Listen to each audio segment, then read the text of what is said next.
कहानी की शुरुआत में हमें एक ऑर्फनेज को दिखाया जाता है जहां बहुत सारे अनाथ बच्चे रहा करते थे। वहीं हमें एक लड़की को दिखाया जाता है जिसका नाम सोफी होता है। सोफी को रात में नींद नहीं आती, इसलिए वो पूरी रात जगा करती थी। साथ ही वो हमें ये कहानी भी बताती है कि आधी रात में एक बड़ा सा क्रिएचर आता है जो लोगों को गायब कर देता है, लेकिन उसे आज तक किसी ने नहीं देखा। सोफी को लगता है कि वो रात 3 बजे आता है। सोफी रूम में जाकर रोज की तरह ही बुक पढ़ने लग जाती है, लेकिन अचानक उसकी केट को किसी की आहट सुनाई देती है, जिस वजह से वो खिड़की के बाहर चली जाती है। सोफी उसे लेने के लिए बाहर जाती है तो वो देखती है कि एक डस्टबिन बिल्लियों की वजह से नीचे गिर जाता है, लेकिन तभी किसी राक्षस का हाथ बाहर आता है और वो उस डस्टबिन को सीधा कर देता है। ये देखकर सोफी काफी घबरा जाती है, लेकिन कोई आवाज नहीं करती। मगर वो राक्षस सोफी को देख लेता है, जिससे सोफी काफी डर जाती है और वो भागकर वापस अपने बेड में छिप जाती है। लेकिन तभी वो राक्षस उसे कंबल के साथ ही पकड़कर वहां से ले जाता है। वो बड़ी ही सावधानी से छिपते छिपाते शहर से निकलता है ताकि वो किसी को नजर ना आए।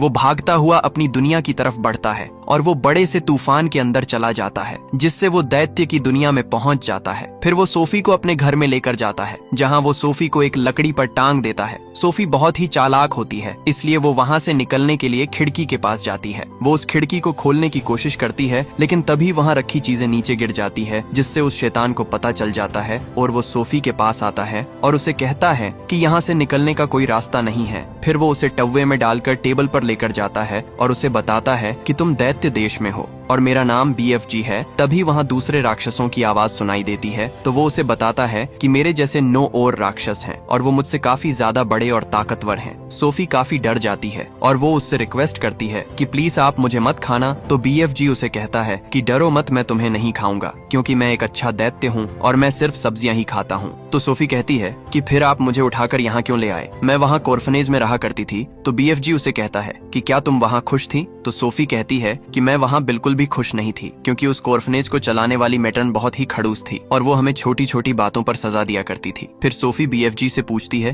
कि क्या बाकी के दैत्य भी आपकी ही तरह अच्छे हैं? तो वो कहता है कि वो बहुत ही खतरनाक और मांसाहारी दैत्य हैं जो तुम्हें एक ही बार में निगल सकते हैं। तो सोफी कहती है कि फिर आप मुझे यहाँ क्यों लेकर आए हैं? तो BFG कहता है कि तुमने मुझे देख लिया था और अगर मैं तुम्हें यहाँ नहीं लेकर आता तो तुम जोर जोर से चिल्लाकर सभी को बता देती कि तुमने एक दैत्य देखा है। इसलिए BFG को मजबूरी में उसे यहाँ लाना पड़ा ताकि वो इंसानों की दुनिया में जाकर दैत्यों का राज ना खोल दे। अगर रानी को इस बारे में पता चल जाता तो वो अपनी सेना के साथ आकर पूरी दैत्य जाति को खत्म करवा देती। अब सोफी को ये यकीन हो गया कि दैत्य उसे नहीं खाने वाला, लेकिन अब सोफी का डर थोड़ा कम हो चुका था और वो भी थोड़ा बेखौफ होने लगी। बचपन से ही अनाथालय में पली बड़ी सोफी को चोरी छिपे भागने का अच्छा खासा एक्सपीरियंस था। बूढ़े दैत्य ने उसे सख्त चेतावनी दी कि कभी बाहर भागने की कोशिश मत करना, क्योंकि बाहर घूमने वाले आदमखोर दैत्य उसे जिंदा निगल जाएंगे। उसने साफ कह दिया कि अब सोफी को जिंदगी भर यहीं रहना होगा। ऊपर से ये बूढ़ा दैत्य भले ही सख्त और हुक्म चलाने वाला लग रहा था, लेकिन अंदर से वो इस दुनिया का सबसे अकेला और ठुकराया हुआ जीव था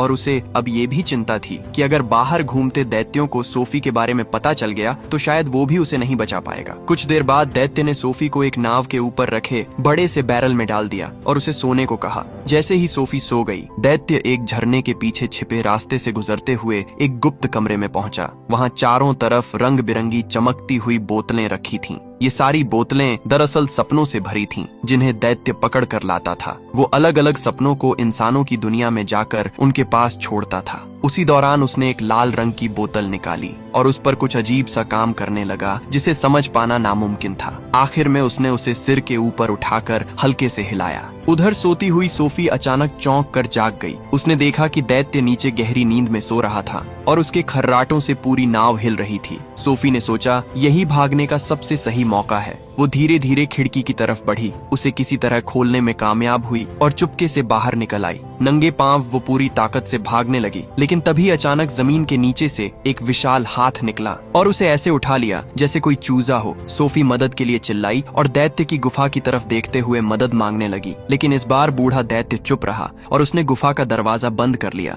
अगले ही पल उस भयानक दैत्य ने सोफी को अपने मुंह के करीब लाकर निगल लिया और तभी एक जोरदार चीख के साथ सोफी की आंख खुल गई। असल में ये सब एक डरावना सपना था जिसे बूढ़े दैत्य ने खुद उसके लिए बनाया था ताकि वो समझ जाए कि बाहर की दुनिया सच में कितनी खतरनाक थी। तभी सोफी का ध्यान दैत्य के बनाए एक अजीब से जूस पर गया। ये वही खास जूस था जिसे वो फ्रोब्सकोटल कहता था। सोफी को ये अजीब लगा क्योंकि आमतौर पर बुलबुले ऊपर की तरफ उठते हैं और पीने पर डकार आती है, लेकिन इसमें बुलबुले नीचे की तरफ जा रहे थे, तो इसे पीने पर क्या होगा। जैसे ही सोफी ने उसे पिया, उसे उसकी ताकत का अंदाजा लग गया। चिंगारियां और बिजली जैसी आवाजों के साथ एक जबरदस्त धमाका हुआ। इस शोर ने तुरंत एक और ज्यादा खतरनाक दैत्य को वहां खींच लिया, जो कि आदमखोर दैत्यों का सबसे खतरनाक दैत्य था। उसकी तेज सूंघने की क्षमता ने तुरंत इंसान की मौजूदगी भांप ली। उस दैत्य का नाम मांस खाऊ होता है, जो उन सभी 9 दैत्य का लीडर होता है। सोफी उसे देखकर पीछे छिप जाती है, लेकिन उस शैतान को सोफी की महक आ जाती है और वो उसे ढूंढने लग जाता है। ये देखकर सोफी कक्कड़ भुज्जे में छिप जाती है, लेकिन ये बात BFG को पता नहीं होती। इसलिए वो उस शैतान को कहता है कि तुम ये हरी ताजा सब्जी खाओ, लेकिन वो कहता है कि मैं घास फूस नहीं खाता, मैं मांस खाता हूँ। लेकिन जब वो उसे सूंघता है तो उसमें उसे अच्छी खुशबू आती है, इसलिए वो उसे खाने लगता है। लेकिन तभी सोफी अपने पैर बाहर निकालती है, जिससे BFG को पता चल जाता है कि सोफी उसके अंदर है। इसलिए वो शैतान को रोक कर कहता है कि तुम सिर्फ मांस खाते हो, तुम्हें सब्जियों से चीड़ है। ये सुनकर वो उस कक्कड़ भूजे को नीचे फेंक देता है और कहता है कि हमें सब्जियों और पानी से बहुत चीड़ है। इसलिए वो वहाँ रखा शरबत उठाकर वहाँ से ले जाता है। उसके जाते ही BFG सोफी को उस कक्कड़ भूजे से बाहर निकालता है और फिर उसे उस सीक्रेट रूम में लेकर जाता है, जो बहुत ही खूबसूरत जगह होती है, और वहाँ उसने बहुत सारी मशीनें भी लगाई होती है। वो वहाँ सोफी को नहलाता है और उसे सुखाता है, उसे पहनने के लिए कपड़े देता है। फिर वो सोफी के लिए वहाँ पेड़ में एक बिस्तर तैयार करता है और वो वहाँ उसकी बुक और ग्लासेस भी रख देता है। फिर वो सोफी को कहता है कि मैं काम पर जा रहा हूँ, इसलिए तुम्हें यही रहना होगा। तो सोफी कहती है कि आप क्या काम करते हैं। तो BFG उसे बताता है कि मैं सपनों को पकड़ने का काम करता हूँ। तो सोफी भी साथ चलने की जिद करती है। उसने कहा कि वो भी उसकी तरह अकेली है, एक अनाथ जिसका कोई दोस्त नहीं था और जिसे बाकी लोग अपनाते भी नहीं थे। आखिरकार बूढ़े दैत्य का दिल पिघल गया और उसने सोफी को साथ ले लिया। चलते हुए उसने समझाया कि उन्हें रास्ते में सोए हुए आदमखोर दैत्यों से बचकर निकलना होगा और सामने वाली पहाड़ी की चोटी तक पहुंचना होगा, जो सोफी के होते हुए आसान तो बिल्कुल नहीं होने वाला था। वो बेहद धीरे धीरे दबे पांव से आगे बढ़ने लगा। रास्ते में जब एक सोते हुए दैत्य को छींक आने वाली थी, तो वो उसे अजीब तरीके से रोकता है और कहीं कौवे की आवाज से कोई जाग ना जाए, इसलिए वो उसकी चोंच भी दबा देता है। वो जैसे तैसे वहां से निकलने ही वाला था, लेकिन तभी एक दैत्य की नजर उस पर पड़ गई। उस खूंखार दैत्य ने बूढ़े दैत्य को उठाकर हवा में लटका लिया और ये देखकर सोफी डर के मारे एक पास की कार में छिप गई। कुछ ही पलों में बाकी सारे दैत्य भी जाग गए। तभी उनके सरदार ने एक खेल खेलने की सोची। एक दैत्य बूढ़े BFG को एक पहाड़ी के ऊपर ले गया और सामने वाली पहाड़ी पर एक और दैत्य 2 कारों को लेकर ऊपर पहुंच गया और उन्हीं में से एक ट्रक के अंदर सोफी छिपी हुई थी। फिर उन्होंने ट्रकों को आपस में टकराने का खेल शुरू किया। टक्कर बस होने ही वाली थी कि सोफी ने हिम्मत जुटाई और स्टीयरिंग पकड़कर ट्रक को मोड़ दिया, जिससे वो राक्षस बहुत बुरी तरह से नीचे जाकर गिरता है, जिससे वो बच गई। उन दैत्य को इससे काफी ज्यादा मजा आता है। अब उन्होंने उसे रेत की बोरी की तरह उछालने का खेल शुरू कर दिया। तभी अचानक बारिश शुरू हो गई। अजीब बात ये थी कि जो दैत्य किसी चीज से नहीं डरते थे, वो बारिश से डर गए। कोई छोटा सा छाता निकालकर खुद को बचाने लगा तो कोई पेड़ उखाड़कर उसके नीचे छिप गया। कुछ ही पलों में सारे दैत्य वहां से भाग खड़े हुए, लेकिन बूढ़ा दैत्य बारिश से नहीं डरता था। उसने इस चीज का फायदा उठाया और सोफी को सुरक्षित बाहर निकाल दिया। लेकिन तभी हमें दिखाया जाता है कि सोफी का कंबल वहीं रह गया था, जिससे उस कंबल की स्मेल से उन दैत्य को पता चल जाता है कि ये कंबल किसी इंसान का है। वही सोफी BFG से कहती है कि आपको उन्हें अपने साथ ऐसा बर्ताव नहीं करने देना चाहिए था। तो BFG कहता है कि मैं यहाँ 9 देधियों के साथ रहता हूँ और वो इंसानों की खुशियाँ छीनते हैं, उनके बच्चों को खा जाते हैं, लेकिन मैं लोगों को सपने देकर उनकी भरपाई करता हूँ। फिर वो उसे पहाड़ी की ऊपरी चोटी पर लेकर जाता है, जो कि असल में सपनों का देश होता है, और वहाँ एक बहुत बड़ा पेड़ था जो कि असल में सपनों का देश होता है।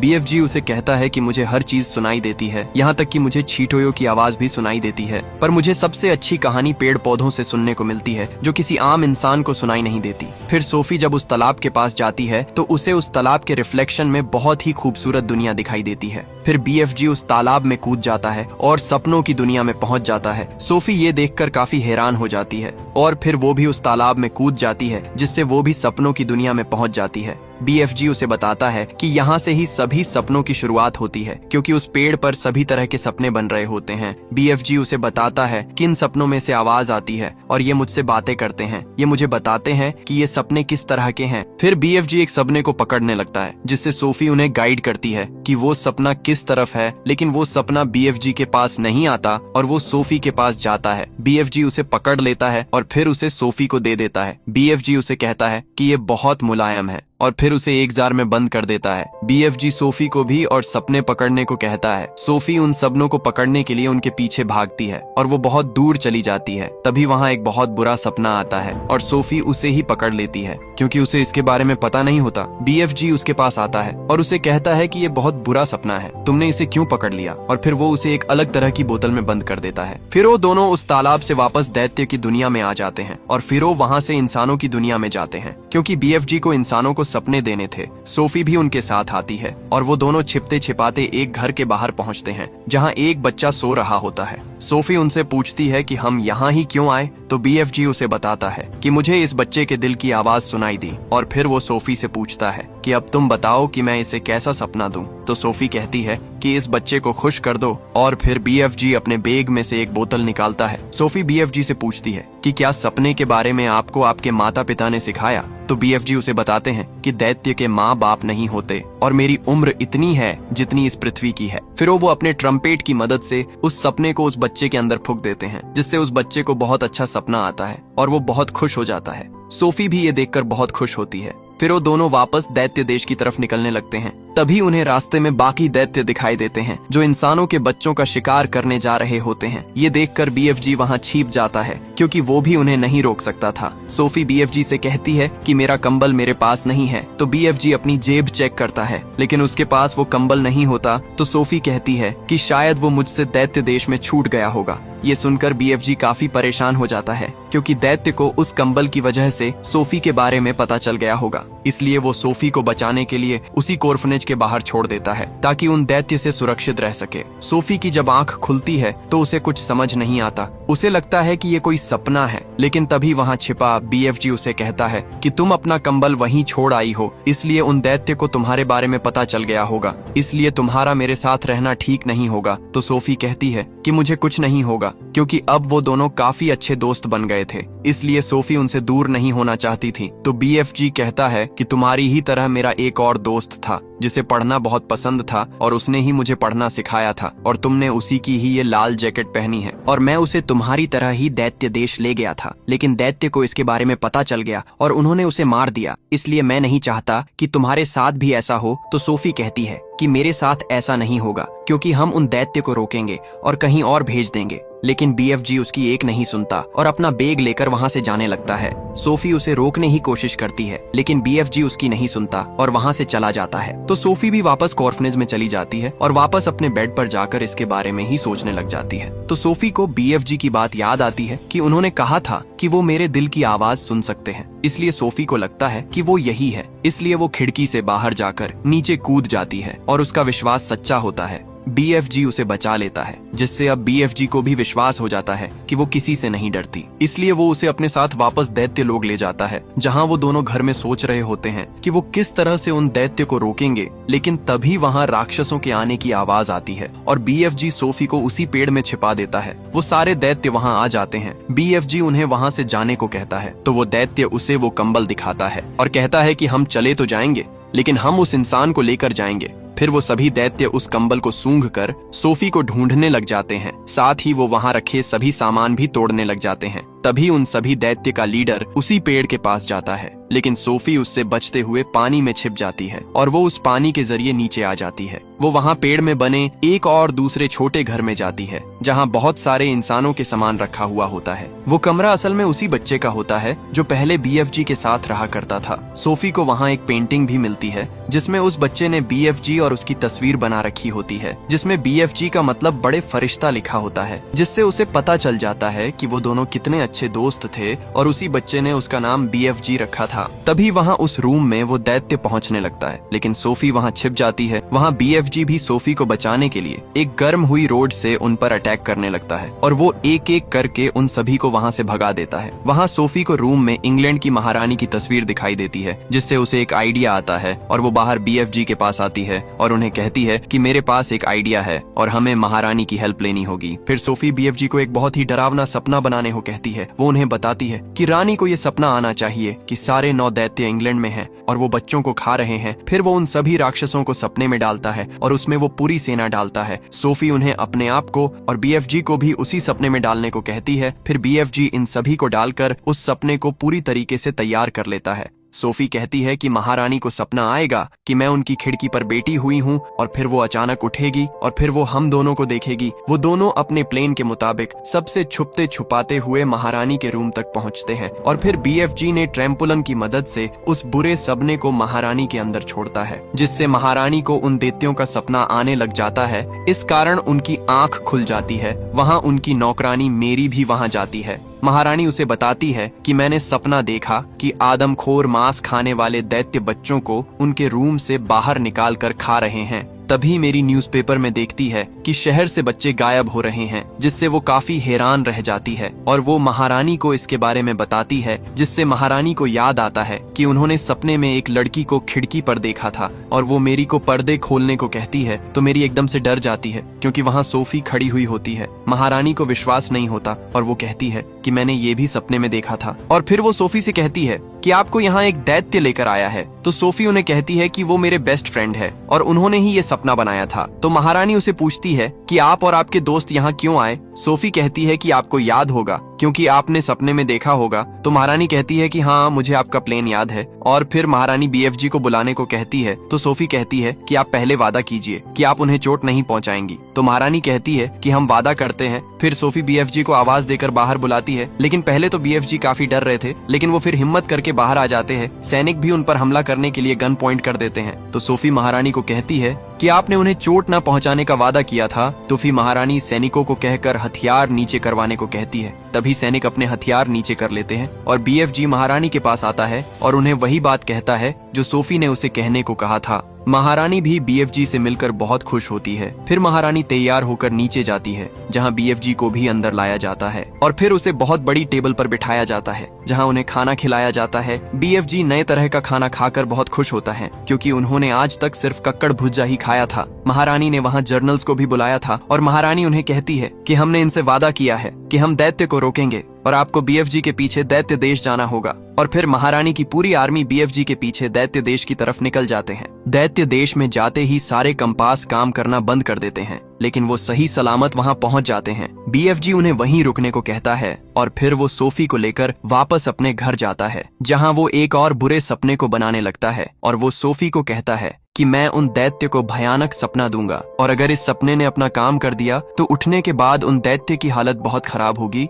जिससे वो सैनिक उन्हें आसानी से पकड़ सकेंगे। फिर वो दोनों उस सपने को लेकर उन दैत्य के पास जाते हैं, लेकिन तभी BFG को याद आता है कि वो अपना ट्रैम्पोलिन तो महारानी के पास ही छोड़ आया है, जिससे वो काफी ज्यादा परेशान हो जाता है। लेकिन तभी सोफी उस सपने को लेकर खुद ही उन दैत्य के पास जाने लगती है। BFG उसे रोकने के लिए जाता है, लेकिन तभी वहाँ एक दैत्य की आंख खुल जाती है। लेकिन तभी सोफी उस जार को तोड़ देती है, जिससे वो सपना आजाद हो जाता है और उन सभी राक्षसों के अंदर घुसने लग जाते हैं। लेकिन मांस खाओ राक्षस उस सपने को खुद के अंदर घुसने से रोक लेता है और उसे डिस्ट्रॉय कर देता है, जिससे उस पर उस सपने का असर नहीं होता। लेकिन बाकी राक्षस उस सपने की वजह से खुद को आदमखोर समझने लग जाते हैं और ऐसा लगता है जैसे वो पागल हो गए हों। इसलिए मांस खाओ सोफी पर अटैक करता है, लेकिन तभी BFG आकर उसे बचा लेता है। वो BFG को भी मारने लगता है, लेकिन तभी सैनिक उन पर अटैक करके उन्हें पकड़ने लग जाते हैं और वो एक एक करके उन सभी दैत्य को पकड़ लेते हैं और फिर वो हेलीकॉप्टर उन दैत्यों को लेकर उस जगह से काफी दूर जाते हैं और उन्हें समुद्र के बीचों बीच एक आइलैंड पर छोड़ देते हैं ताकि वो वहाँ से वापस ना आ सके। और उस आइलैंड पर खाने को भी कुछ नहीं होता है, इसलिए महारानी वहाँ बहुत सारे कक्कड़ भुज्जे के बीज भी छोड़ती है। इससे वो सभी दैत्य रोने लग जाते हैं क्योंकि अब उन्हें जिंदगी भर उस सड़ी हुई सब्जी को ही खाना पड़ेगा। वही सोफी को मेरी एडॉप्ट कर लेती है और अब सोफी की लाइफ बहुत अच्छी गुजर रही होती है। वही जब उसे BFG की याद आती तो वो उनसे बातें करती, क्योंकि BFG को दुनिया की सारी फुसफुसाहट सुनाई देती है। और अब वो दोनों बहुत खुश होते हैं और इसी सीन के साथ ये कहानी यहीं पर खत्म हो जाती है। दोस्तों, आपको वीडियो कैसी लगी? लाइक और कमेंट करके जरूर बताना। मिलते हैं अगली शानदार वीडियो में। तब तक के लिए सब्सक्राइब बटन दबा दो।